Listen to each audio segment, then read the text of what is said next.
Hey everybody, and welcome back to the Captain's Table. I am your host, Captain B-Nard, and topic of discussion today is going to be a top 10 countdown of the most successful occupational gimmicks in the WWE professional wrestling history. And here to discuss that with me, returning to the Captain's Table for the sixth time, we have Jonny Reps. Welcome back.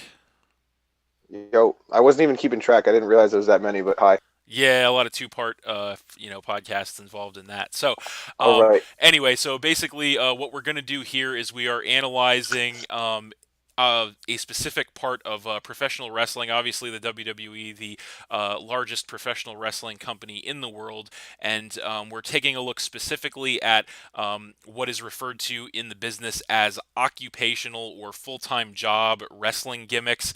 And we're looking at the most successful renditions of these gimmicks because typically these gimmicks are very unsuccessful. Actually, that's kind of Yeah, why we and decided to do it this way because if we were to talk about all of the unsuccessful occupational gimmicks, we would be here all night doing that. yeah, and I see there's a lot of lists of people coming up with like the worst people love talking about the worst of the worst when it comes to occupational gimmicks. There's not many lists of the best occupational gimmicks, so we kind of had to drudge through the sludge and find the ones that were actually good and successful and memorable. Yeah, pretty much. And I don't really know, I guess, the reason for that. I was thinking about this in preparation for this, and I think the reason that that happens a lot of times is because it's a gimmick that's just like it's kind of It's unbelievable in a goofy. sense. Yeah, it's goofy, it's unbelievable. It's like, okay, well, like if it's I don't know, if it's like a scientist gimmick, for example, it's like, okay, if you're a scientist, then why are you a professional wrestler? You know what I mean? So And it's it's it's also kind of like heavily associated with kind of the WWE's stereotypes. worst period. No, no, I mean WWE's like worst period of time. You know what I mean? Where they were basically like going downhill in the late '80s, early '90s with the Right. basically WWE's darkest years are heavily associated with occupational gimmicks. Yeah, yeah, I agree with that. Definitely in the early '90s, that was the case. But more than that, also, I think it's just kind of like, when they do an occupational gimmick, it's kind of like 100% like just stereotypical that like if I take my scientist example, it's like if the guy was like the scientist, like he would come out with like a lab coat and like a beaker in his hand, and he would probably I don't know have like Yeah, a scalpel trying to like stab somebody or a but needle or something, like. but I think like at its base, I think there's like almost nothing more uniquely professional wrestling than the occupational gimmick. You know what I mean? Yeah, I could definitely see that because it's kind of like you're Like I you're mean, taking it's some other ex- aspect of life and just making fun of it, making a parody of it, basically. and it's just like nothing. Like if you would do an occupational, like if you would do that in like anything else, for some reason in wrestling, it I'm not gonna say it works because the majority of the time it doesn't work, but it's just like uniquely goofy and uniquely weird to professional wrestling to have this type of thing. Definitely, definitely. So And before we start, let's go over the ground rules. definitely, yeah, go for it. So yeah, let's talk about how are we, like, who are we going to rule out of this occupational gimmick type thing, and what exactly are we talking about here? What is First the of all, criteria for num this list? yeah, Yes. exactly. What is criteria for making these lists? Like, there's some people who some people may say should make this list that are obviously far better and more successful than the people on this list, but because of that, we felt like we needed to narrow the scope and make it into stuff that is uniquely, I would say, a full time job type gimmick, which means that the job, it must be portrayed as a full time job. So no like nebulous like, oh, this guy's rich.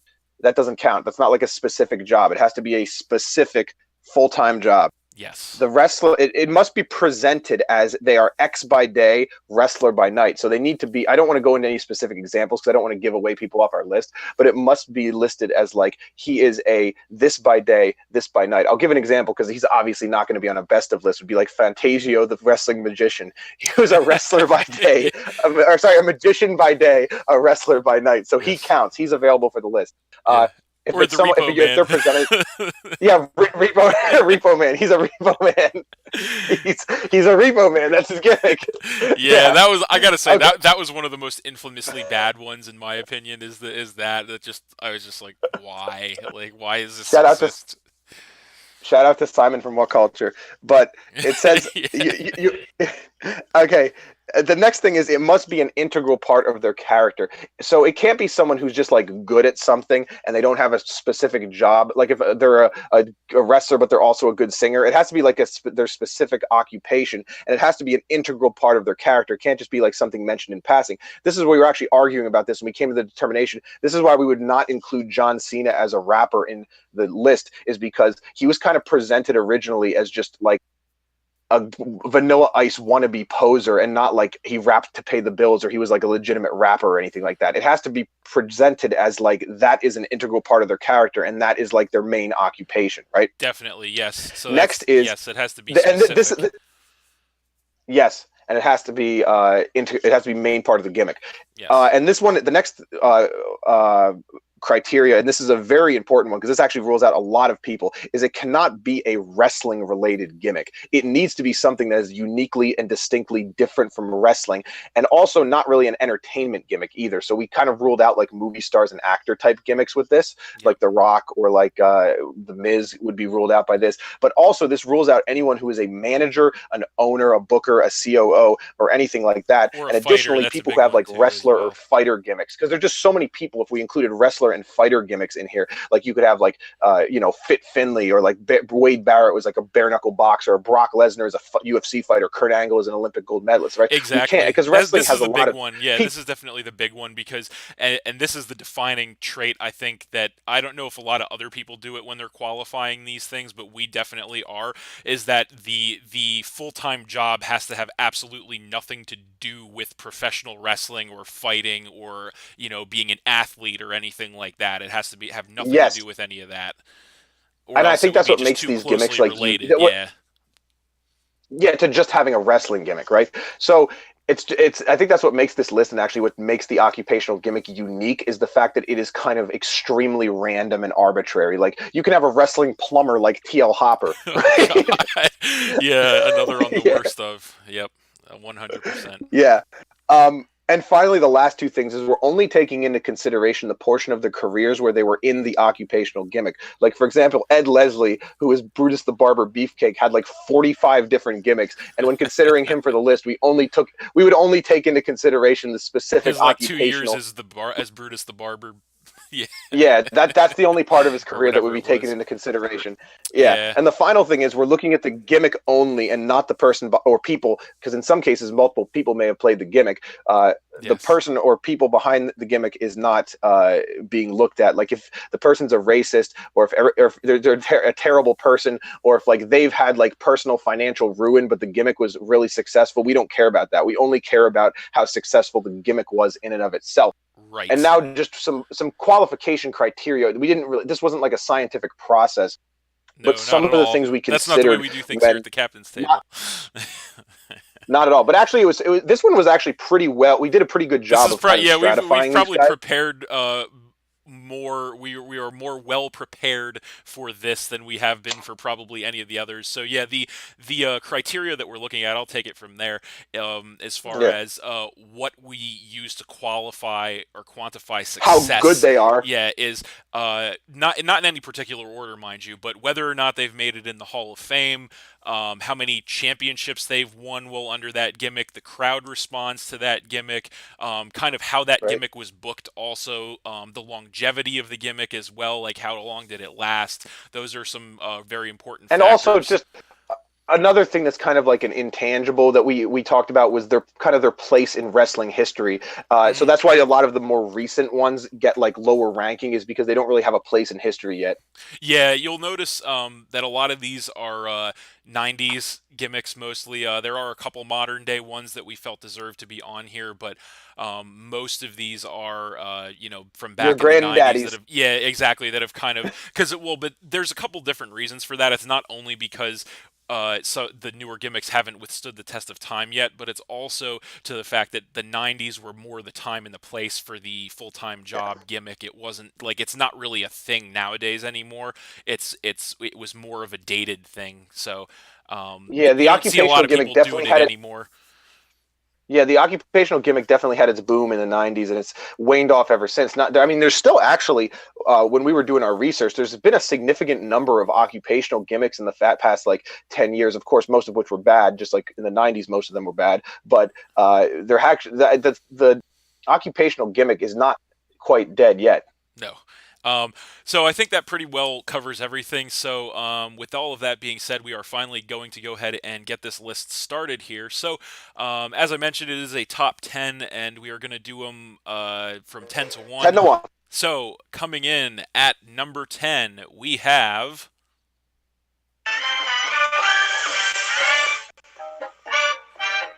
Okay, That's enough of that because I don't want to get copyright. Yes, that, of course, for those of you who've been watching wrestling for the past decade or so, you will know that was, in fact, Fandango. Fandango coming in at number 10.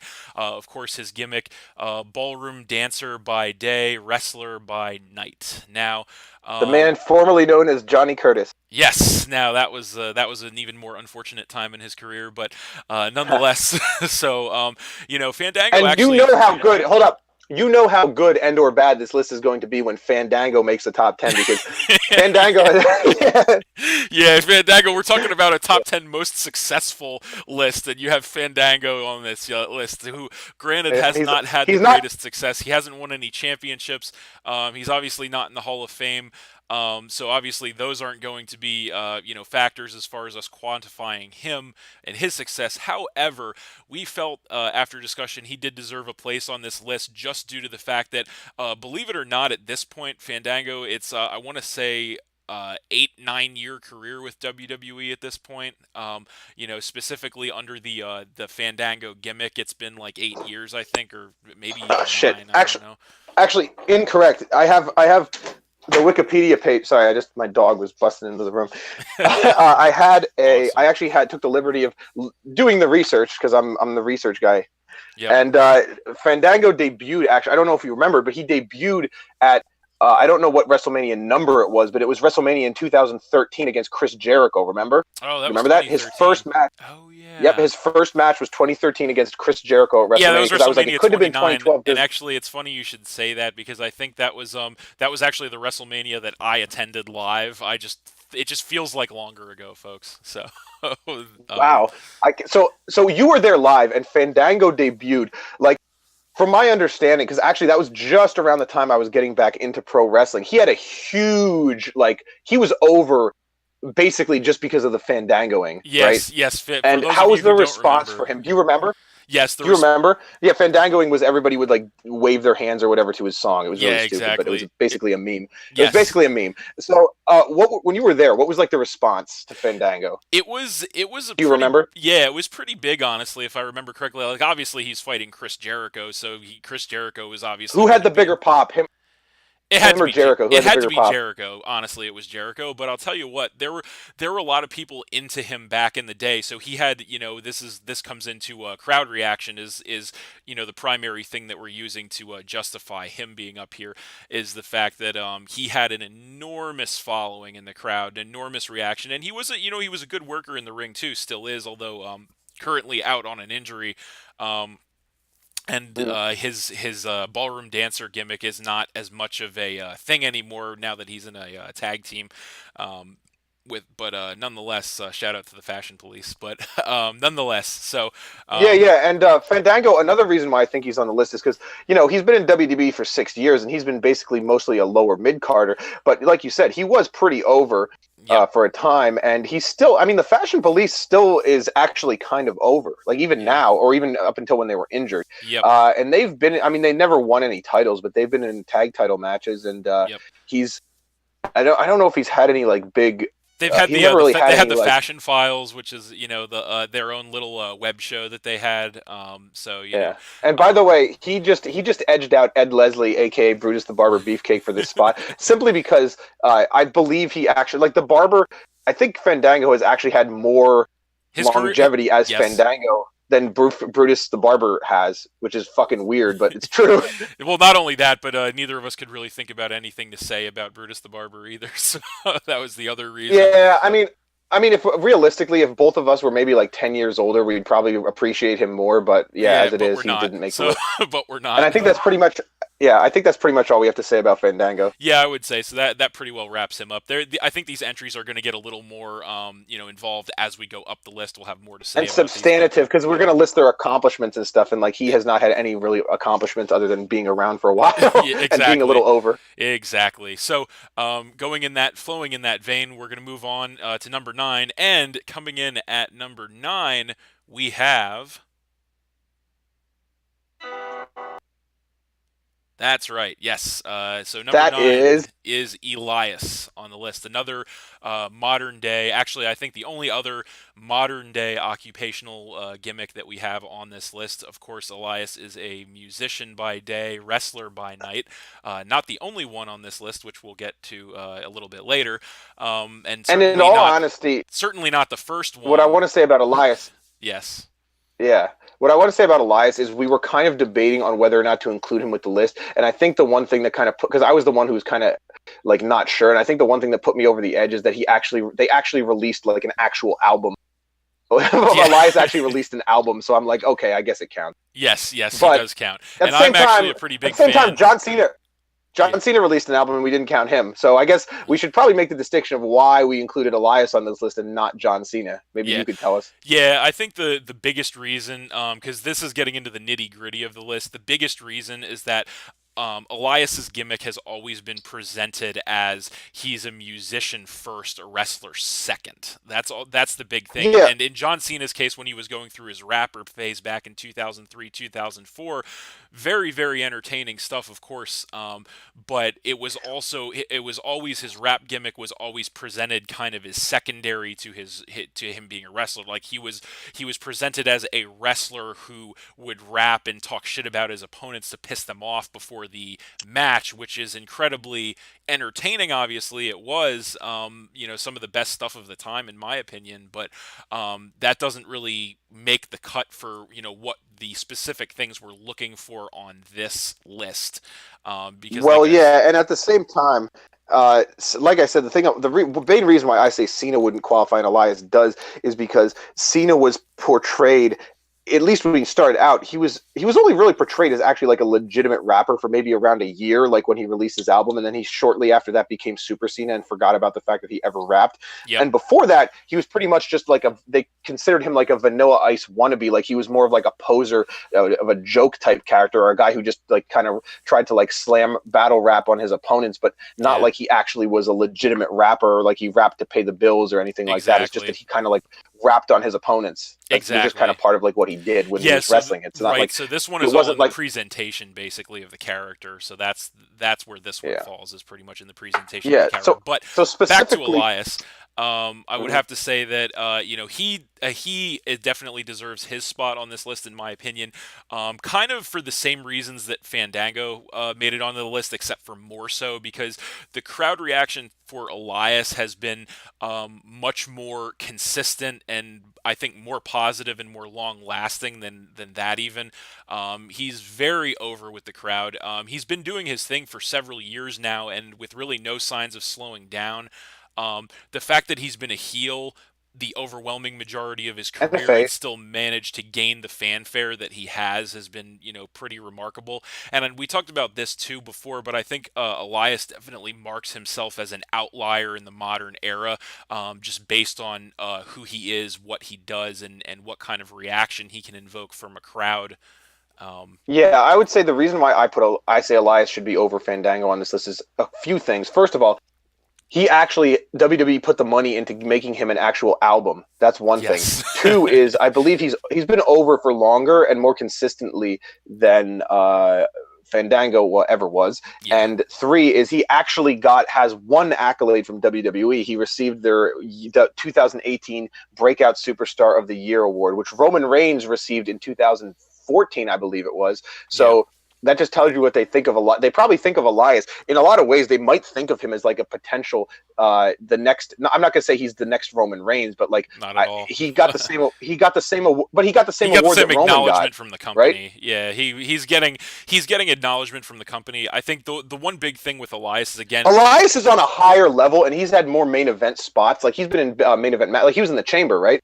He was in 1 year, yes, he was, I believe. So, Yeah. but yeah, I think the thing with Elias is, yes, he hasn't won any titles yet, but it's kind of strange because he has himself in a unique situation, which is pretty interesting actually, to the point where it doesn't even necessarily feel like he has to win a title. Like it doesn't matter as far as because his gimmick is so integral and so developed and so over that like a title doesn't, or even wins for that matter, doesn't necessarily even matter. But that's another thing is that he, as far as booking goes, the character has been booked pretty well, definitely better than Fandango has been, historically. Yeah, yeah, Um, yeah. And we definitely look at booking because remember, we're looking at booking, accolades, longevity, overness, and he has Fandango beaten pretty much all of those except for the longevity. Yeah, which I think he definitely will get there. He's a newer act, but I think he'll definitely get I there. think Elias has potential to surpass a lot of people on this list, but he's just Definitely. not there yet. Yeah, exactly. So, come back in, 10 years and then maybe we'll do a revision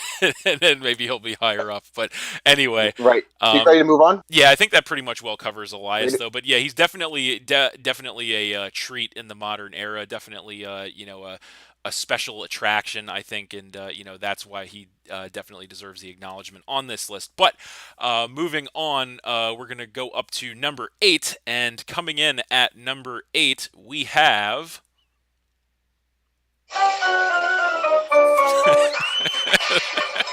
Yeah, this guy. I told You knew it myself was I coming. wasn't gonna laugh, but I just couldn't help it because that's right. That number 8 is none other than Doink the Clown. Yes, one of the most infamous gimmicks, I I would think. say one of the most recognizable gimmicks, probably, maybe even the most recognizable occupational gimmick of all time. Yes, because of course, And Doink the I just Clown thought I would. was. Wait for it, everybody, because this is going to be. You're going to want to be sitting down when you hear this. Doink the Clown was, get this, a clown by day and a professional Uh, wrestler by night. So he was also portrayed by a record 10 different people, and he over is the also course of the several only person. Hold decades. up, hold up, hold up. He is also the only person. I just realized this looking at his Wikipedia page. He is the only person on this list who was once portrayed by someone else who is also on this list. Really? Oh no, Yes. I don't even know who that And I'm is. not going to say who it is. I'm not going to say who it Don't is. say it until we get But to I'll him. tell you when we get to him, okay? All right, sounds good. Also, apparently, at one point, Chris Jericho dressed as Doink the Clown in order to ambush William Regal. I think I remember that actually because we've both been pro wrestling fans for upwards of 20 years now. So I think Uh-huh. yeah, I definitely think I remember that. But yeah, so Doink the Clown, obviously he is on this list from pretty much a Mainly for purely recognizability. recognizability Recognizability. and longevity of career because like I said the character of Doink the Clown has been portrayed by, you said, 10 different wrestlers over the course of a couple of decades at this point. Yeah, he actually debuted later than I thought he did. He debuted in 1992. That sounds about right. Yeah. Yeah. So yeah, I so thought he was in the I thought he was around in the late 80s, but I guess he debuted in no, 92. yeah, no, early '90s as I recall it, but yeah, so definitely recognizability, definitely longevity, entertainment value, the crowd booking. Obviously, this is the sad part though. He's never won any titles as his predecessors on this list go as well, but And he um, also once won. He's the only one on our list. Actually, I'm not 100% sure of this, but he won in 1994 the most embarrassing wrestler of the year by Wrestling Observer newsletter. well, actually, somebody else won worst wrestler of the year in up the list a little farther. But that we'll get to that I when we wouldn't doubt that. yeah.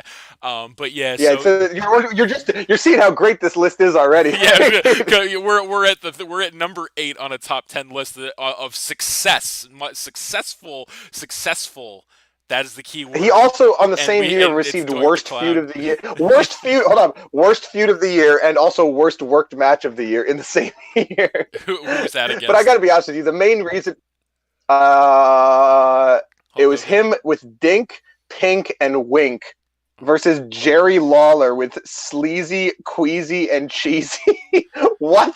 At I Survivor don't Series remember that, 94. but I'm just gonna pretend that it doesn't exist. Anyway, Let's go watch it on Survivor Series. So here's the other thing that's funny is Doink is actually one of the few people on this list who was portrayed outside of WWE in a bunch of different other promotions, including Allied Pro Wrestling Federation, International Wrestling Association, NWA South, Pro Wrestling. Yeah. Yep. regional championship wrestling and Wrecking Ball wrestling, There you go. and yeah, he had actually won a title in Wrecking Ball wrestling, the heavyweight championship. So he has had some indie or outside of WWE success. So I guess Right. that can I that guess can that counts a little bit. that's part of what ranked into it. So the reason why he's here is and higher than two is mainly for recognizability, longevity, and his success outside of WWE, which doesn't take as big of a line. It doesn't take. We're not putting as much weight into that as their success in WWE because this is primarily a WWE list. But it's also it has to be taken into consideration at least a little bit. Absolutely, yeah, and just the entertainment value. I just have to say that it's just honestly, it's timeless. Like it's so stupid, but yet it's just like it's really a trademark of when something in Wrestling professional of wrestling wrestling. can be, yeah, it can be so goofy that it just works, and just so stupid that it's just like entertainment. And that's really the whole thing with professional wrestling at the end of the day, is entertainment. It's, I mean, for WWE it's in the name, entertainment. So Yeah. yeah. Plus, he was evil. He was evil Doink, and he also he was evil Doink. He was in the 15th anniversary battle royal, Yes. um, and he was once portrayed by Eugene. And Eugene is not on the list because retard is not an occupation. God Yeah, damn it! that's I yeah. had to say Well, it. let's just not talk about that entirely. So, but I think that pretty well wraps up Doink. So yeah, just a really memorable character there. All right, but Yeah, mainly his memorability, and also he was in SmackDown versus Raw 2009 as a DLC character. really, So yeah, I didn't get that, so yeah. I should actually know. That might have been the last one I got, but I didn't download it. But anyway, yeah. So I think that pretty well wraps up Doink. So we're gonna move along to number 7, and coming in at number 7, we have.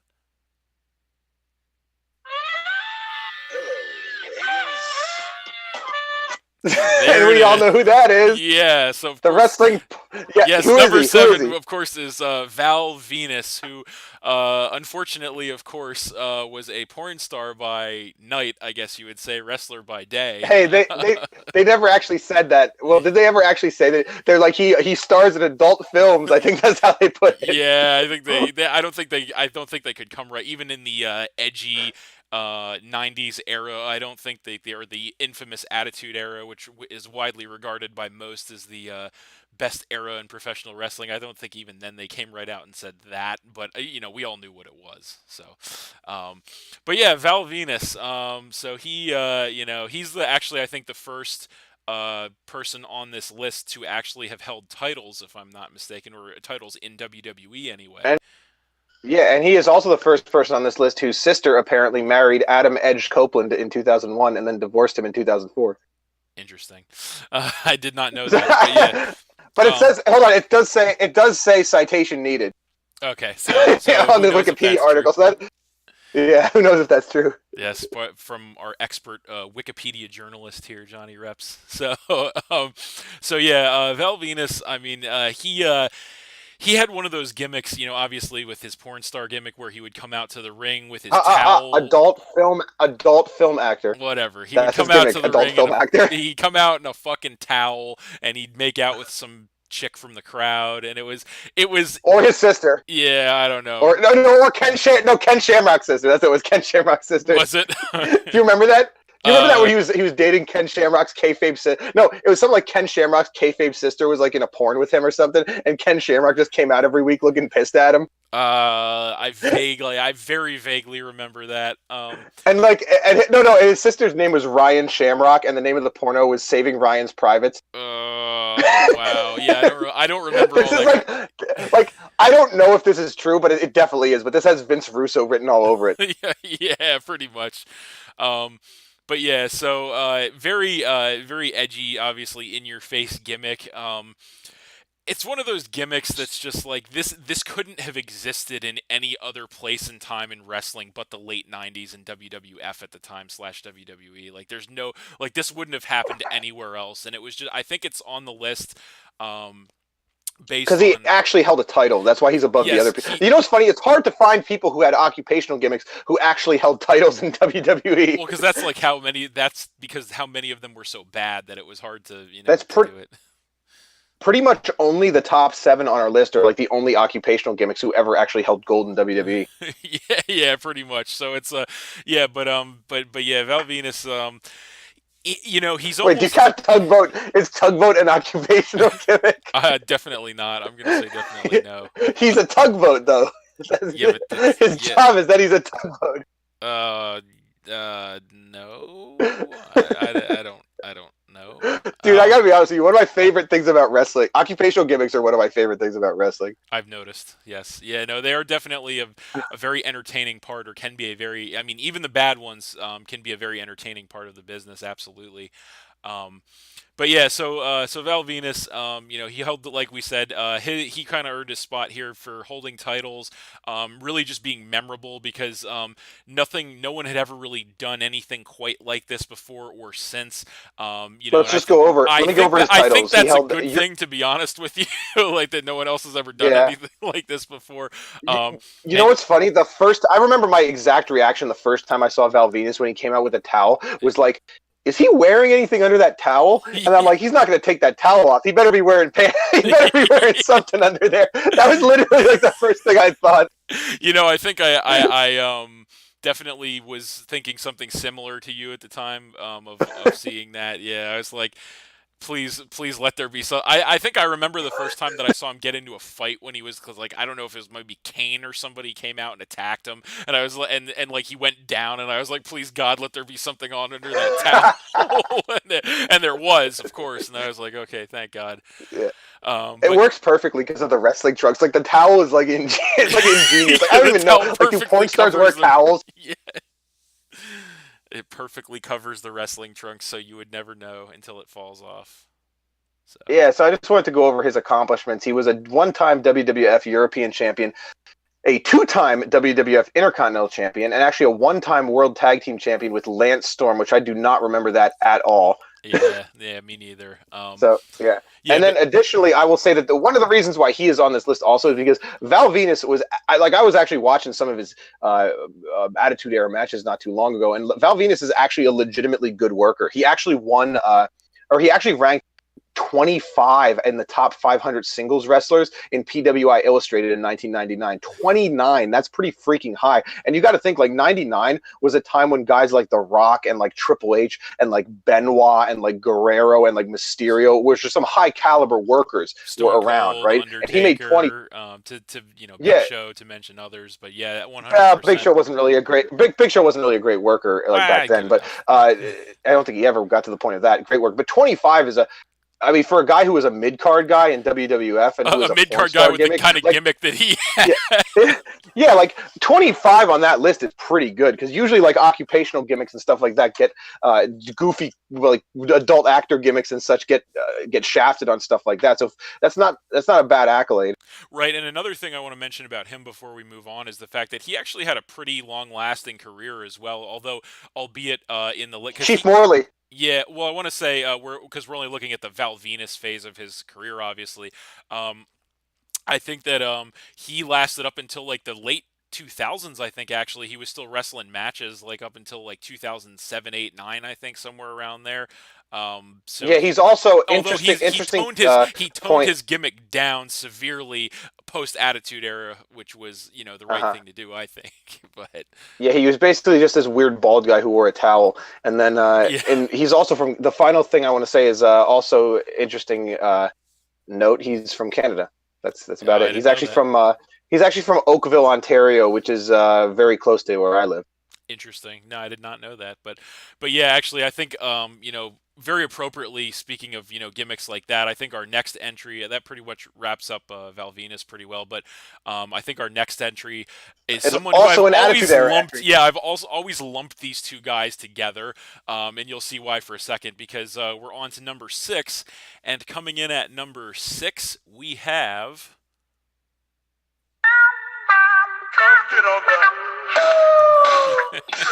Yes, and that is of course The Godfather. Yes, ladies and gentlemen. Or The Good Father. Yes, yes, which we're not looking at, but I guess the thing is, I would consider The Good Father as part of the Godfather line. I would not consider like his time as what was he like Prince Mustafa or whatever, and when he was the guy who did the fucking voodoo curse? Yeah, he What was was his voodoo. name? Yeah, Papa I don't even. Shango. Yeah, Papa Papa Shango. Shango. Yeah. Actually, it's funny you bring that up because I have to mention the Godfather was the guy I had alluded to earlier. Where in 1992, I think it was when he was under that gimmick, he was voted the worst wrestler of the year. Um, Uh, so yeah. yeah. But yes, he's obviously on Yeah, this some list people, for a reason. we're already at number six. We're at number six, and we're still getting guys. We're still getting worst wrestlers of the year at number six. That's how Yeah, good this list is. absolutely, yes. But the Godfather, I've always lumped him and Val Venus together because they both sort of obviously. Well, we didn't mention it, but the Godfather was a pimp by night and a wrestler by day. So, You uh, don't say. yeah, exactly. So, All right, he the him. Godfather had okay. The Godfather, he had a train of hoes, so that automatically deserves him a spot on this list. Yeah, no, he. I always lumped him and Val Venus together in my mind because they both kind of had like these really edgy, really kind Like of like sex gimmick. yeah. And to me, to be completely honest with you, I feel like those gimmicks are, on a side note here, those gimmicks are kind of almost like too much. Like I get the world of professional wrestling. I've been a fan for over 20 years now, and I get it. And you're trying to be like in your face and memorable and all that stuff. But I think certain things are just kind of like too much. And I think that these, I would disagree. Like wrestling is really over the top. Like wrestling, and yeah, that's why I think stuff like this, it takes wrestling to like its ridiculous extreme. And I just realized that the reason why these gimmicks are similar is because they're both sex worker gimmicks. yeah, pretty much, exactly. So, which is why, yeah, subconsciously and consciously, I always lump them together in my mind. But yeah, the Godfather, he would come out with his hoe train, one of who They were actually was a also in the hard. same era. Yes, the same era, late '90s, Attitude Era in WWF at the time slash WWE. Came out with the Ho Train, one of who actually was a one-time hardcore champion somehow. Which hoe was that though? No, Which hoe though? literally the sad. This is the most insane thing ever. If you look at the championship history for the fabled hardcore championship, you will see it's just Ho. I think is the Do under they the have that listed on WWE.com? They actually have it on W. I'm gonna go look it up to see. yeah. You keep talking. I'm gonna look it up on if they have it on WWE.com. Yeah, go for it. You can check that out. So, but yeah, so I'd say that the Godfather makes this list for kind of similar reasons that Val Venus, except for he saw more success. I think, or more long-standing success than Val Venus. His tenure as the Godfather wasn't quite as long as I believe Val Venus.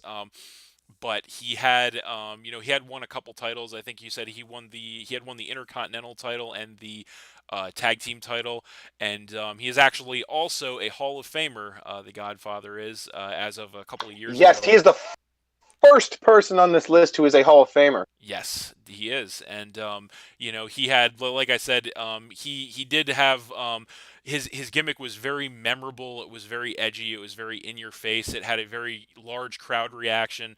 Um, and those are pretty much the reasons that he's on there, and he was acknowledged, for his entertainment value. And like I said in the beginning, that's really what this is at the end of the day. Is it's all about the entertainment, and Mhm.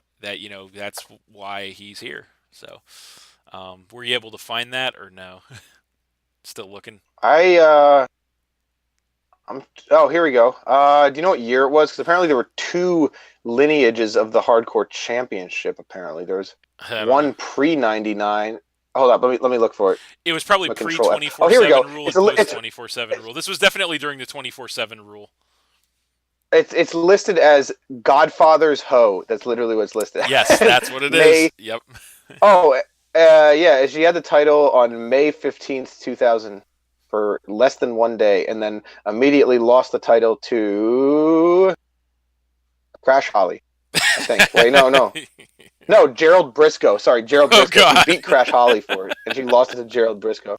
That's I amazing. think. The good old that is the greatest thing. Just the hardcore championship was the greatest thing ever. But yeah, a lot. I think quite a few people on this list have had that title. But ironically, the Godfather never had it. I don't think, since we're talking about him. Actually, no. The only actually no. Oh. Godfather never did have it. You're right. but But his actually, coach. I think there's only like two. I think there's only like two or three people on this list who have the hardcore title. Right. But yeah, I think that's pretty much all we have to say about the Godfather. I mean, Yep. memorable gimmick. He had very, very little longevity, not much longevity in the gimmick at all. He was only around for a couple of years, but he did for some reason make it into the Hall of Fame. So that was basically the biggest reason why he's so high is because he's the first Hall of Famer on the list. Yep. Yep. I would say that definitely. He definitely holds that distinction, and yeah. So I think that pretty much well wraps him up.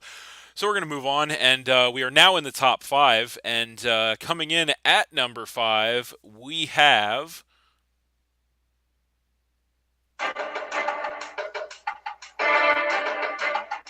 It's like this fucking like case files music or whatever. I don't even know what Yeah, this could it's be. a bootleg, paralegal TV show music. Yes, but of course that Yeah, is it's like some number five is IRS Irwin Irwin R. R. Shyster. Shyster. Yes, Talk about one of the talk most about like on the nose, one of the most on the nose names names. yeah, in the world, of course. And he was a tax collector by day and professional wrestler by night. And Also, the father of one Bray Wyatt, who is now the father will be a father of his own soon.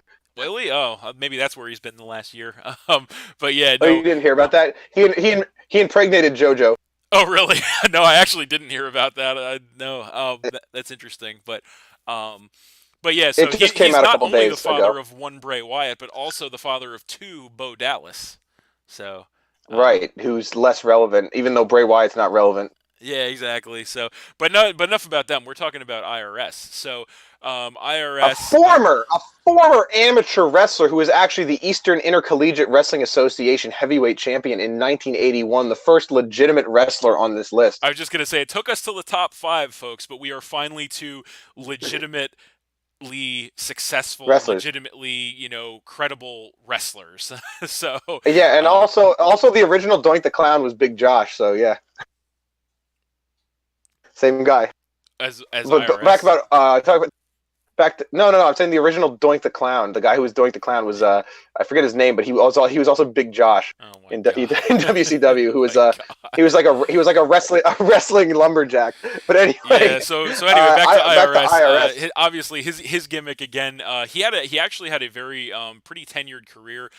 He did the IRS gimmick for like 5 years straight, I think, or something like that. He saw most of his success in tag team wrestling. He's actually a five-time tag team champion in WWF/E. Although But I think believe only three of we're those only were under counting the three of them. We're only counting three of them because he only had three under the IRS gimmick, I believe, and they were with yes, the Ted Million Dollar DiBiase as Man. his. Yep.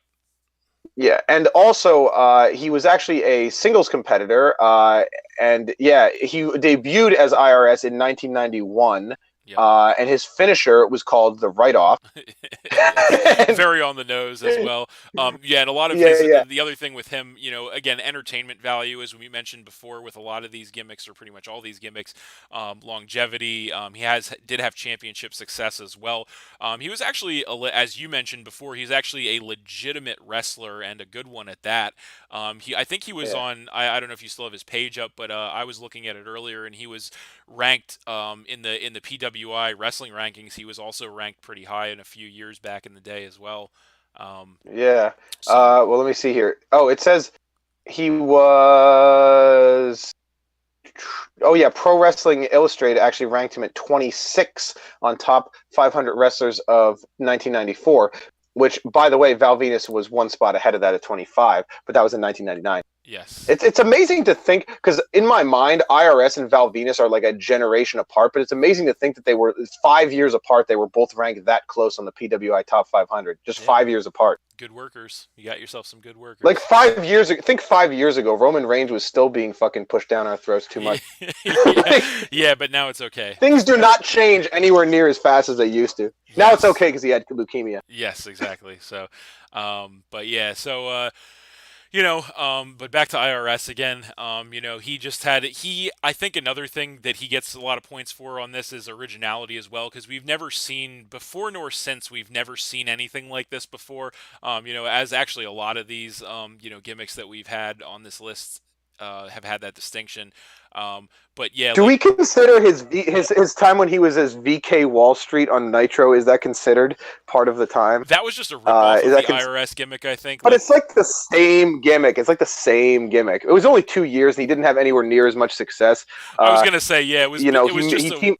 it was WCW's version, but they couldn't use the name because it was copyrighted. Yeah, So they exactly. called him So VK I Wall guess it Street kind of counts, but instead. he really didn't have enough success for it to really matter. Yeah, exactly. That doesn't really matter. I think he'd be in the same position on the list regardless, just of all the other factors we mentioned. Honestly, the one of the reasons why I think he is so high on this list, why both of us put him so high on this list, is because he is kind of like the stereotypical occupation.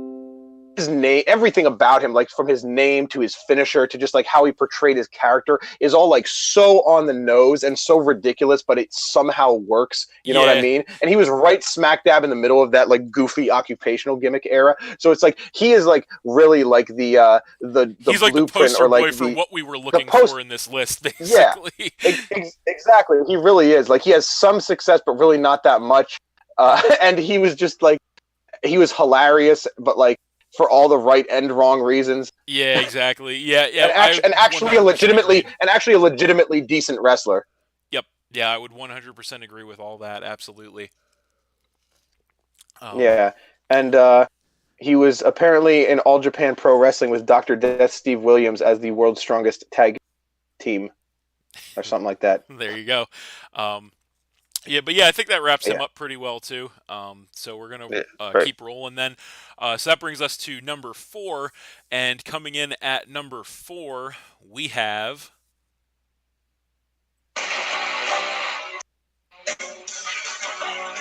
That's right. It is the correctional officer from Cobb County, Georgia, the man who once towed the Big Show's daddy's casket behind his car. Ironically, He breaking is. many laws while doing so. That is, of course, the Big Boss Man coming in at number 4, the late great, um, and a guy Ray who. Taylor.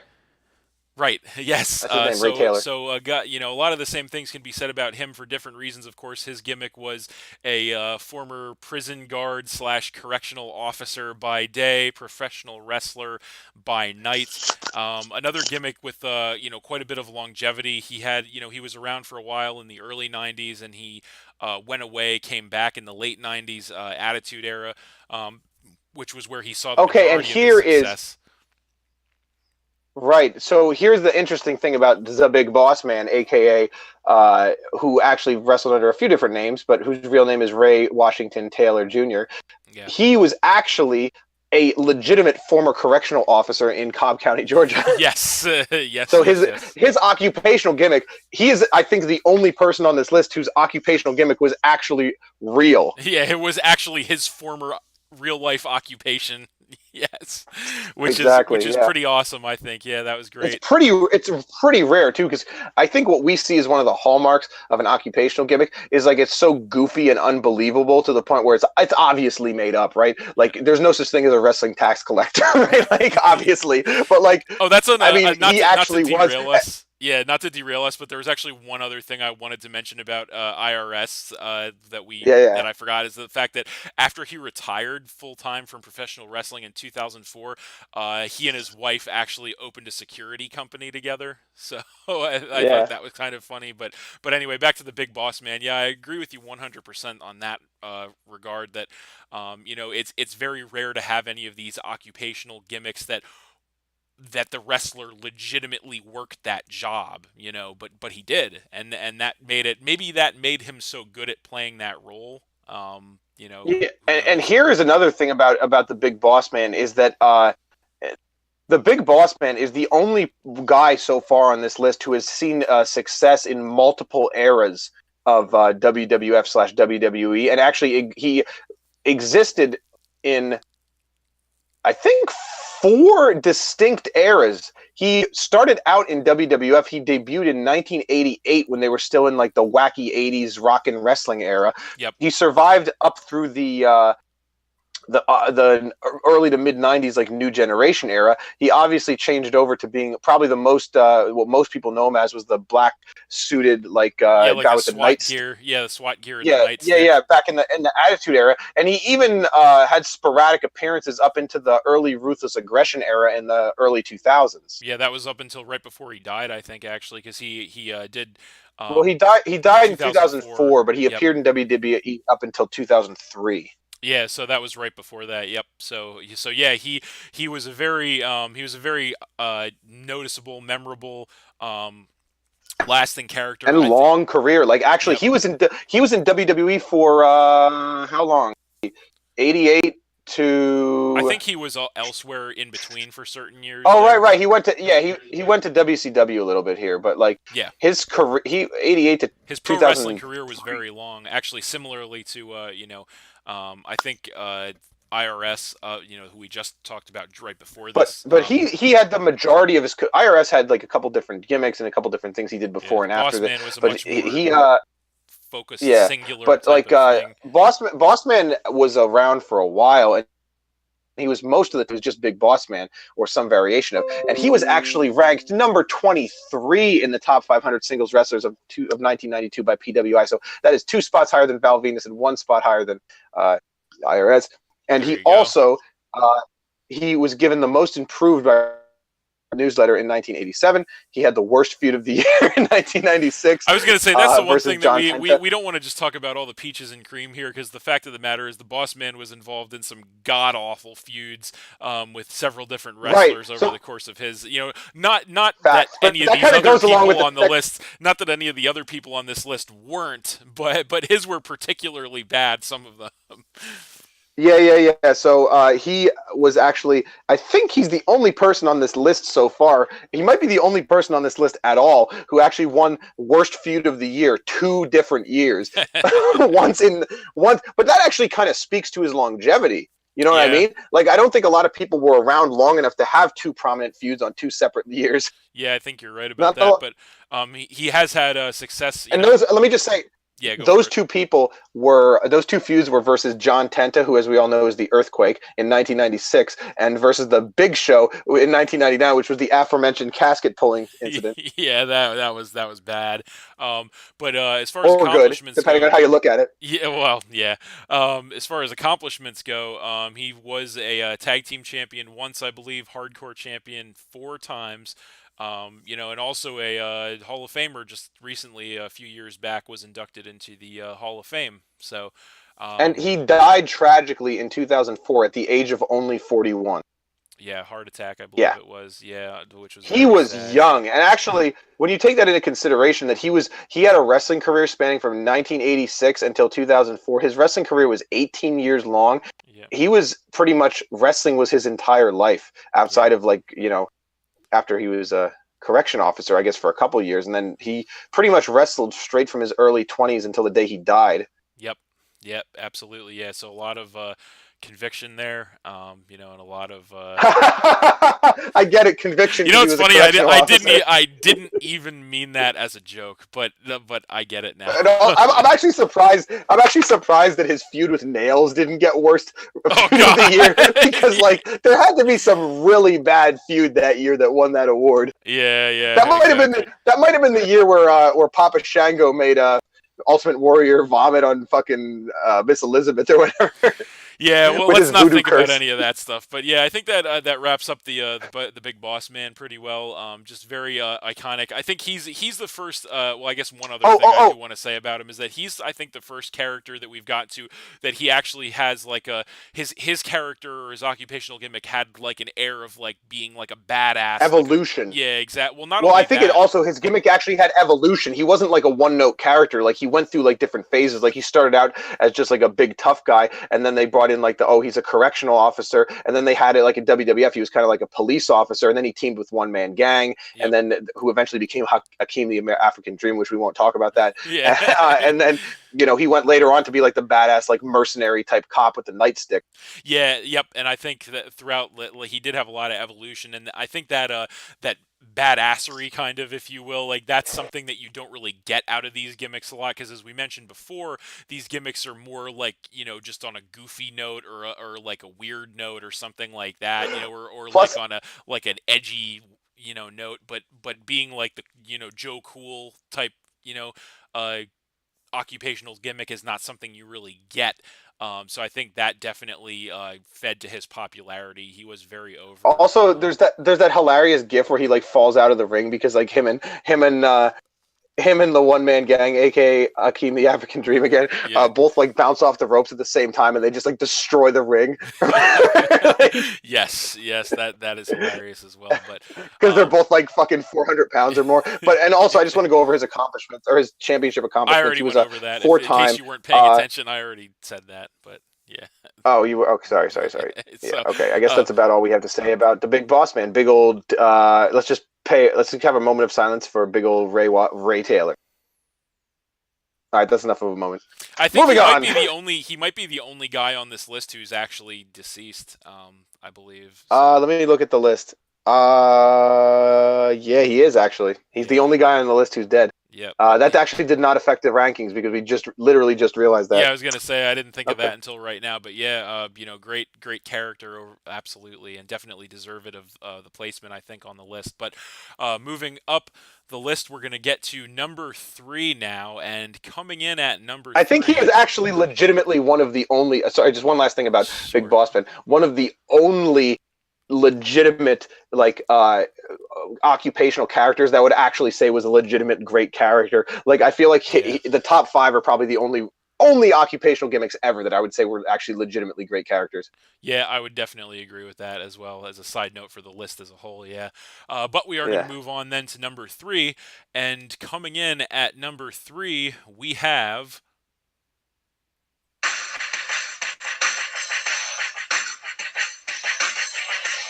Yes, feeding to continuing the discussion of badass occupational gimmicks.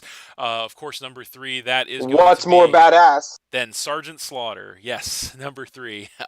So obviously an army drill sergeant by day, wrestler by night, and I think Sergeant Slaughter actually. Also, Yeah. the only man, the winner of the Raw 15th anniversary gimmick battle royal. Oh wait, no, it wasn't that battle royal.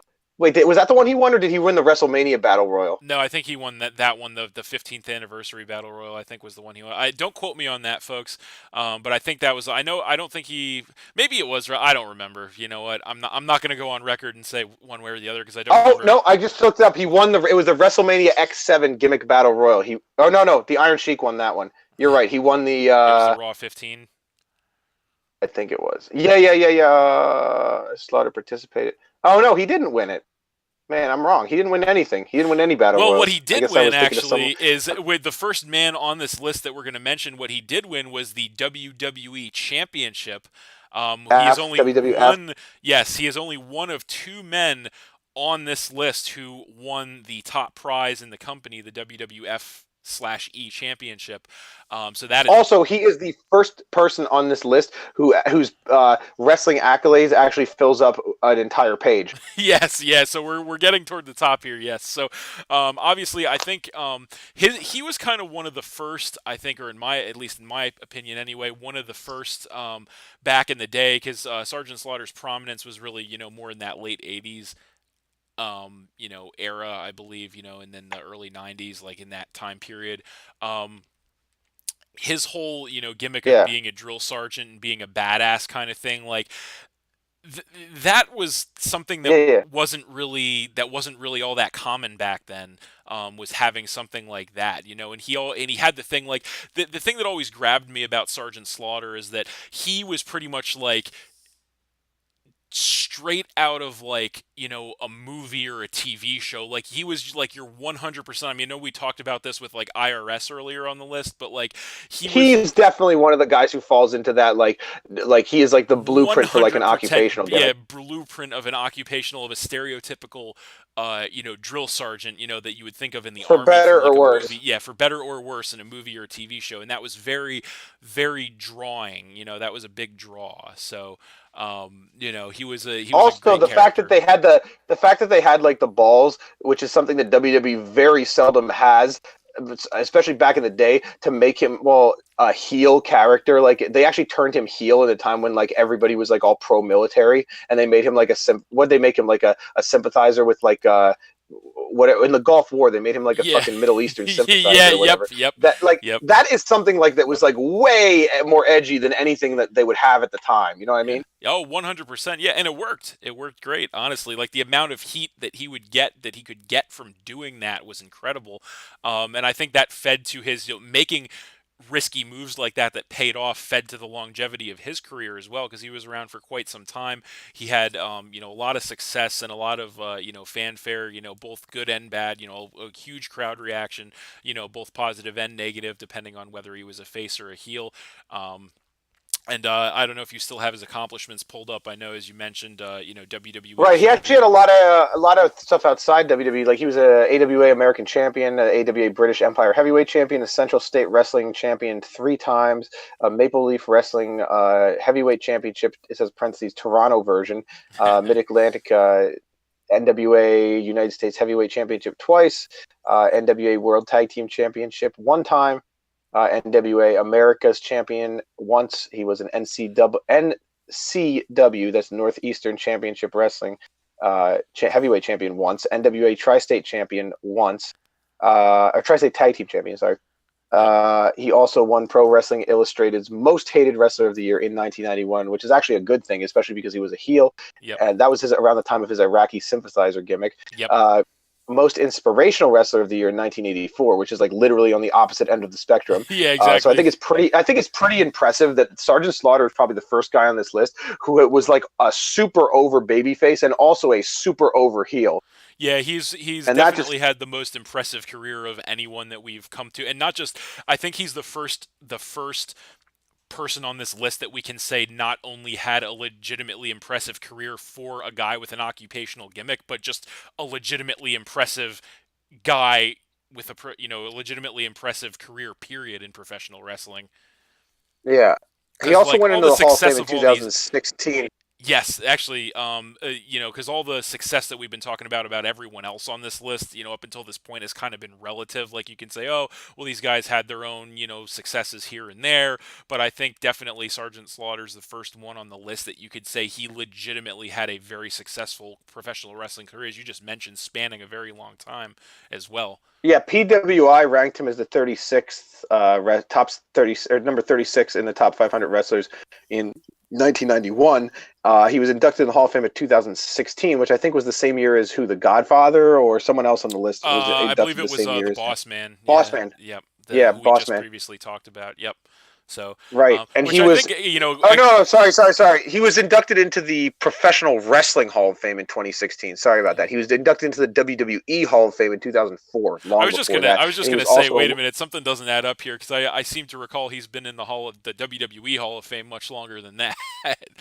um, right. But he was a World Heavyweight Champion, WWE World Heavyweight, WWF World Heavyweight Champion 1 time back when being a world heavyweight champion at all was a huge deal. Like back then, the only guys who got to be world champions were like guys like Hulk Hogan, Macho Man, Ultimate Warrior, and then only like the absolute the cream cream of of the the crop crop, in the heels. pun intended on The Macho top Man. level Yeah. heels. It was basically like the most over baby face in the company, and then like the heel who could draw the nuclear heat were the only people allowed to hold the world title. Yeah, exactly. So yes, it's all relative, and definitely holding the world championship back in that era definitely meant a lot more than and obviously there weren't like 2 world championships like there have been in WWE, on and off since the Attitude Era, essentially. Thank with the He's also the only person on this list to have received both Match of the Year and Worst Feud of the Year twice oh from the wow. Wrestling Observer newsletter. Nice. Yeah, so Yeah. very, very accomplished guy, obviously. And also a lot of like back and forth, like in terms of like, there's a lot of good and there was a lot of bad. Like a lot of people legitimately hated his Iraqi sympathizer gimmick. Like he had Yeah. a lot of heat back then. Oh yeah, but that's what you want, if you're trying to get, and that's He something also that's hard, has he become also hard in the had modern a era is getting heat on heels, so the fact that he could generate that, back then it wasn't as hard, but generating that genuine kind of hatred from the crowd is something special in professional wrestling that you want. yeah, and also, if interesting note, Sergeant Slaughter actually got a action figure as part of the GI Joe toy line. Oh wow, I didn't know that. That's interesting. Um, Yeah, but but it yeah, actually was in 2000. Yeah, crazy. yes, that is pretty cool. So, I think that pretty well wraps him up. I don't think we have anything else to say as far as that goes. He was also, as Oh, far as I know, the only person to appear in a Super Bowl ad oh, on the list. on Well, this list. actually, one of the people may have appeared there too, and he also appeared in Tosh Point oh. Oh God. Apparently, he was on Tosh Point He, oh he once. must he must So have how about fallen on that, hard Slaughter? times. That's all I can Yeah, say. But yeah, I, so I actually like Tosh Point oh. well, I used to, but we won't get into that. Anyway, all right. So that I think that wraps him up pretty well. So we're gonna move on to number 2 on the list. So do you hold up? But do you have anything else? I just want to close on one last thing about Sergeant Slaughter, and that is Sure. that I mean, do you think like the people who have their qualms with his Iraqi sympathizer gimmick, do you think that's like a legitimate like, or do you think they're just big babies?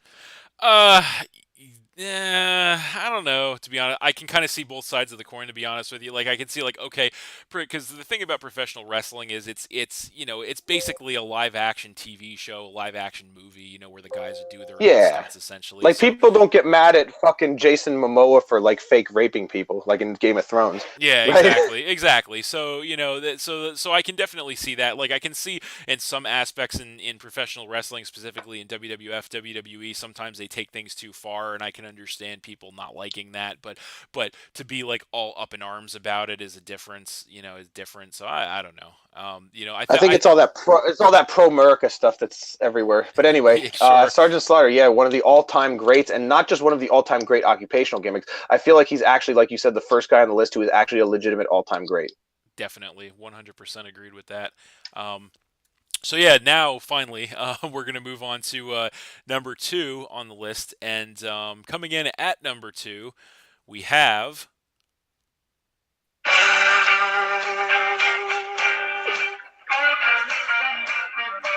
yes, and I that know is you of told me not to. course I know you told me not to play that. I know you told me not to play that, yeah, but I that had wasn't the to. version of the song that I wanted, but nonetheless, we're gonna roll with it. So yeah, that is of course number 2 is going to be Double J, Jeff Jarrett. Double That's J. JEFF JARRET, and I don't know why I wasted your time doing that. I just felt like it. But anyway, so Yeah, honestly, the most over guy to never be over. yeah, exactly. Yeah, that's pretty much it. So earlier we mentioned the whole musician gimmick with Elias. So this was the correct me if I'm Proto wrong. Elias. What's that? The original Elias. Yeah, correct me if I'm wrong, but I believe the original musician gimmick it was Jeff Jarrett, if I'm not mistaken, Uh or at least one of yeah, anyway. I can't yeah, think yeah, of yeah. anyone else at least. So yes, yeah. So Jeff Jarrett, another very successful wrestler. Obviously, of course, musician by day, professional wrestler by night. Um, And did the classic guitar smash on the head. yes, I was gonna say that is And Jeff that's that Jarrett, I was actually iconic, that very surprised. iconic thing that we've all My come to my know. my opinion of Jeff Jarrett is I really don't like Jeff Jarrett that much because I really feel like I said, he's never been over, and I mean he's more over than I am, but Well, that's that's not not saying saying. much. Yeah, Yeah, exactly. but I was actually surprised at how many accomplishments he's had in WWF. And He was not at only that, but NWA, not only that, NWA how North many not only how many accomplishments he's had in WWF/E, but also how many accomplishments elsewhere. he's had in professional wrestling as a whole, how long his career has been. So he's going to take this spot basically on accomplishments and career longevity because he has I would so say many it's just more based on persistence. accomplishments. Yeah, based on persistence. Yeah, so many more accomplishments and so much more longevity than just about it. I mean, I suppose you could make it as far as the longevity goes. You could maybe make a case for Sergeant Slaughter, who we just talked about. But as far as Uh, accomplishments go, I think he was very sporadically active like later on in his career. So I yeah, mean, Jarrett's been like he's been all over the map in terms of his career and accomplishments. Like, let's just list his WWE accomplishments. He was an NWA North American Championship when that was under the World Wrestling Federation one time. He was a WWF Intercontinental Champion 6 times. He was a WWF European Champion one time, a WWF Tag Team Champion one time with Owen Hart, late great Owen Hart, who indeed, unfortunately, being a good wrestler and this is not a gimmick or not an occupation. And yes. I should also add that superhero is not a gimmick because Blue Blazer. Superhero does not count as a gimmick Superhero is because not it's an not a real job. occupation. Yes, It's not a sadly. real job, unfortunately. Otherwise, the Hurricane would be number one on this list. Yeah, there you go. Yeah, and he was a class of 2018 WWE Hall of Famer. Yep, just last year went in the Hall of Fame finally after all. I think he was a guy who should have been in the Hall of Fame a long time ago, but he was kind of politicked out of it for quite some time until they finally just had to give in and say, all right, he deserves it, which he has and he does. But He's also the only wrestler on this list to have a lucha libre record. yes, yes, Not only that, he has he's the only person on this list to have a lucha libre record with 0 wins, 2 losses. So, nice. Yeah. and also finally the only person on this list to have received Wrestling Observer's award of most overrated wrestler. Yeah, so that's the thing about Jeff Jarrett that I think we struggled with on this list is the fact that and I tend to agree with you. I mean, I will say this. I have liked Jeff Jarrett, but I've never loved Jeff Jarrett, to be honest with you. And I think a lot of people could say that about him. But you Jeff can't. Jarrett reminds me of like he's like the guy who thinks he's a really big deal, but he's only like kind of popular. Yeah, yeah, I would agree with that. And I think that, but the struggle that we kind of came into with this is you can't argue with success. You can't deny the Yeah, amount of but at the same success that time, he has had. wasn't his dad like one of the main bookers in like one of those I don't even remember what promotion, but I think his dad was like I gotta look it up. Hold on, you keep talking. Yeah, I think I know what you're talking about there, but Yeah. yeah, I mean, aside from that, I mean, yes, you could say that had may have had something to do with it, definitely.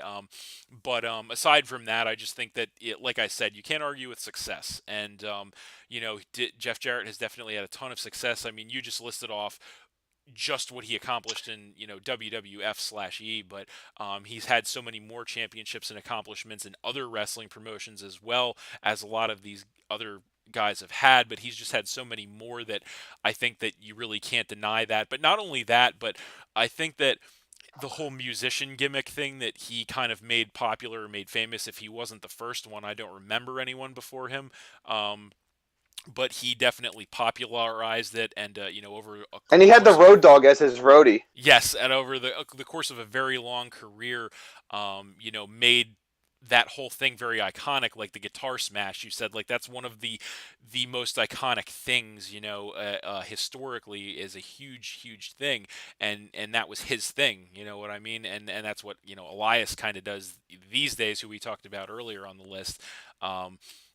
So direct inspiration there. You can see the influence, of him to the younger generation, into the future. So, Yeah, and definitely. I would just say, like, I think Jarrett legitimately just got in here because of like the fact that he's not my cup of tea, but I guess a lot of people like him, and also his just the fact that he's been around for so long and done so much. I mean, even if he's had like kind of like the booker on his side a lot of times, or like he kind of has like the behind the scenes relationship in the business. I mean, he's been around, and I guess like even if someone like kind of buys their way or kind of like has an advantage over other people to get to the top of the mountain, I mean, they still made it to the top of the mountain. So like if we're really listing people on accomplishments, you have to, I mean, I guess you can take that into consideration a little bit, but if he has all these accomplishments, regardless of whether or not he actually like would have gotten them if his dad wasn't like a very well-known guy, like a very connected guy in the wrestling industry. I mean, he still has the accomplishments, right? Yeah, yep, I would agree with that. So you have to factor it all in, but at the end of the day, you still have to, like I said, you can't argue with success. So you have any? I don't think I have anything else to say about him. I don't know if you do or. Do you remember he's also the only one I know of who broke a guitar over a black midget's back?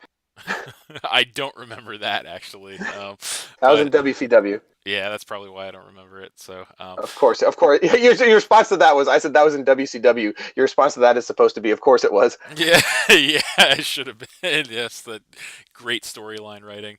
Um, but Yeah. yes, I think that finally brings us to number one on the list, the cream of the crop. Ooh yeah, that was a terrible Macho Man impression. Sorry, folks, but there it Oh is. yeah, Uh, we got the cream of the crop. Oh yeah, here it is right now. that was a little bit better. Yes, so coming in at number one.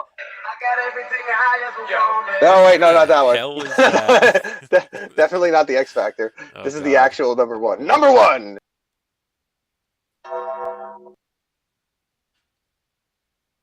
That's all you need to know. Yes, that's it. Number one is, of course, The Undertaker, who, in That was, case of you course, folks can't, you know, figure this out, his gimmick, occupational was gimmick, an that is, Undertaker. was an Was an Undertaker. Undertaker. Yes, right on the nose, just like Doink the Clown from earlier, but except for nothing like Doink the Clown. but Because he actually had depth and evolution of his character. yeah, exactly. So The Undertaker, and is um, somebody who I actually initially was hesitant to put on this list, and I will explain why. Um, but in a second I will. But um, the Undertaker, I think, is undeniably the most successful individual on this list. I don't think anyone else even comes close. Even though we've talked about some pretty successful and legendary wrestlers, toward the top of this list. I don't Just think anyone. looking at his like list of accomplishments, like he's even his Slammy awards, like he's won 12 Slammy awards. He's Yeah, won Match of the not Year. that they mean anything, but First of all, still. Slammy awards have not been done every year, but he has won Match of the Year in the Slammies Yeah, uh 4 different years. yeah. So, but yeah, obviously, the Undertaker. I think, for me, I think it's easy to kind of forget because the Undertaker, I think, of anyone on this list, has had one of the most tenured careers of anyone. Actually, not just of anyone on this list, but anyone in the history of the WWF, WWE, professional Right. wrestling in general. And Um, I one of the think most the thing about accomplished the under wrestlers in that can I just as well. Go for it. Yeah. Yeah, I was gonna say, I think what puts the Undertaker at the top of this list, and what makes him, like, I think, absolutely qualify for a occupational gimmick, despite being far more successful than pretty much any other one of them, is that he, the Undertaker, is like the only one who transcended and evolved past the gimmick. Like, he did not like leave the gimmick behind. He just like progressively evolved it throughout the years. You know what I'm saying? Like, he was always the Undertaker. There's one straight lineage from point A, like that Western mortician who debuted in 1989 Survivor, or 1990 Survivor Series, or whatever it was, all the Yep. way up to the guy nowadays who is, now probably pretty much retired. Yep. Like, he evolved that entire 25 plus year gimmick time in the same gimmick, right? Yes. But it was not the same gimmick because it changed, right? It's not like he Yep. switched gimmicks or he became a different person, or he goes, hey guys, I'm not the Undertaker anymore. Like, he was always the Undertaker, with the exception of maybe the American Badass portion of his career. But he But was still yeah, the Undertaker yeah, in that segment of his career. So there were segments of his career, like you mentioned, with the American Badass, where he kind of sort of abandoned the occupation of the Undertaker, but he was still always known as the Undertaker. And I think what I was starting to say before was, the reason why I initially had a problem putting him on this list, but I eventually came around, obviously, was the fact that his original gimmick was an Undertaker slash mortician, style occupation, obviously by day, wrestler by night, or flip that around, whatever you want to do. Um, well, that was his original gimmick. He has since, so far as you mentioned, transcended that gimmick into becoming sort of more like a Grim Reaper, like all-powerful, like omnipotent being type character. That right. But it's it's more really like it's easy because his to. gimmick. Right. It It's really easy to evolved. He did forget not that ditch that it. was what his. No, I understand what you're saying. It's really easy to forget that, and I think I was guilty of that too in the beginning. Is that it's easy to forget based on where he has been for the past, probably ever. I want to say ever since he came back, after he ditched the American Badass and came back to being just the Undertaker, and like I believe that was 2004. I want to say, ever since then he's had Yo, you dealing with the X these. Factor. Oh, not again. Um, so ever since then, he's had this, like I said, this presence about him that he's like I said, like a Grim Reaper, like omnipotent being type character, more of than just like an Undertaker mortician type character. But so it's easy to forget that that's what his roots are. But that has always still been at the core of his gimmick, for all these decades, is that he's always been the Undertaker, which is why I kind of came around and admitted that yes, he does in fact qualify for this list based on the rules and the criteria that we've laid out. So Right, and Undertaker is just like I said, he's the man of Mark Calloway, who is yeah, the Undertaker. Uh, he just made the gimmick his own, and again, it's not like some people will take it's like they'll be like, oh yeah, I used to be this, but it's like there was never a period in the Undertaker where he's like, oh yeah, I used to be like this and now I'm that, right?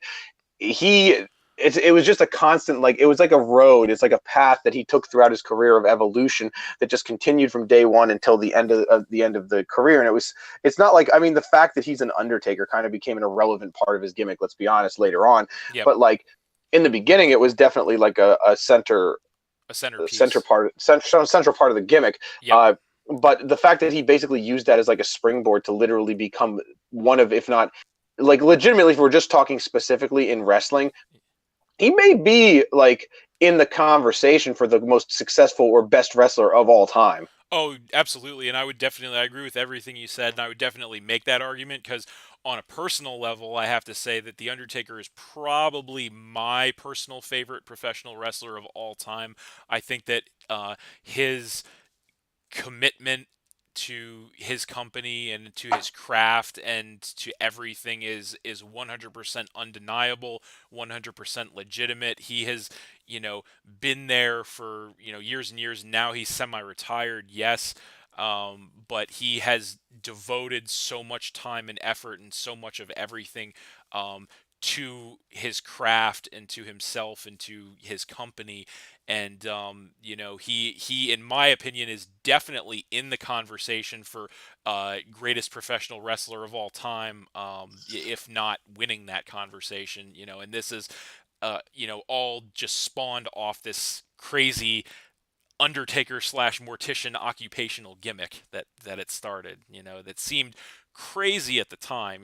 To me it would seem crazy that um, something like that would get the response that it has. But I think it's what you said, is because professional wrestling is all about the story. It's all about the evolution of Yeah. the character and of the gimmick. And I think you'd be hard pressed to find another wrestler and another gimmick that has undergone the journey that the Undertaker has. Let me just give you some of the things that like Undertaker has, like some of his accomplishments. I'm Yes. not even gonna have time to list all of them, but some of like the ones that are like super impressive is like he Yep. won Wrestling Observer Newsletter's best gimmick of the year from 1990 until 1994 straight through. Yeah. Then he's the only person to ever win that many consecutive years. Yep. Uh, he held the WWE slash WWF championship 4 times. I think he had the longest hardcore title reign, which is Yep. weird. Yeah. Uh, he's a 6-time tag team champion. Obviously a Royal Rumble winner. He has 12 Slammy Awards, which may be the most of all time. I think you forgot he And was he's the only also one to a ever. three-time world heavyweight champion. I think is because I think the Undertaker is a seven-time Yeah, world champion in WWE. 3-time world heavyweight champion. Yep. And he's one of the few people who has won the WCW Tag Team Championship, but was never in WC. Well, I guess he was as the as like Mean Mark Oh Callis or God, whatever. yeah, But yeah, yeah, yeah, yeah. but like he also he was the only person to ever win the Slammy Award for best tattoo. Uh, Was that for his Sarah tattoo that got he had to get taken off his neck? mm, I, no, I think it Poor was just guy. like I think it's just his whole body was like the tattoo. Okay, Uh, yeah, but gotcha. he has also won worst match of the year, and do you know what year that was? Probably 2004. No. Nope. 2018 with Kane and Triple H, or Oh Kane God. versus Triple H and Shawn Michaels at Crown Jewel. Oh But we're just gonna God. pretend. We're See, just gonna this is pretend that yeah. never We're happened. not going to acknowledge that because this is what happens in professional wrestling. This is what happens when you don't know how to hang your boots When up. the yeah. So we're not going to think I about I that. heard I don't know if you watched Solid Monster on YouTube, but I heard him No. say he's like, I would be happy if the Undertaker just did his entrance every year and then walked to the back at WrestleMania Yeah. because Yeah. he's like, we don't need to see him wrestle anymore. Yeah. Exactly. I would make a small amendment to that. I would say I'd be happy to see him walk down the ramp, get in the ring, And and maybe tombstone somebody, and then he leave. he he also won worst worked match of the year with him and Kane in 2001 versus Chronic, which was the World Tag Team Champion or World uh, the tag team of Brian Adams and Brian Clark Oh from God. ECW or WCW or where the fuck they were. Who cares? Awesome. That Yeah, was during the invasion. the point is he has Storyline again, accolades a mile long.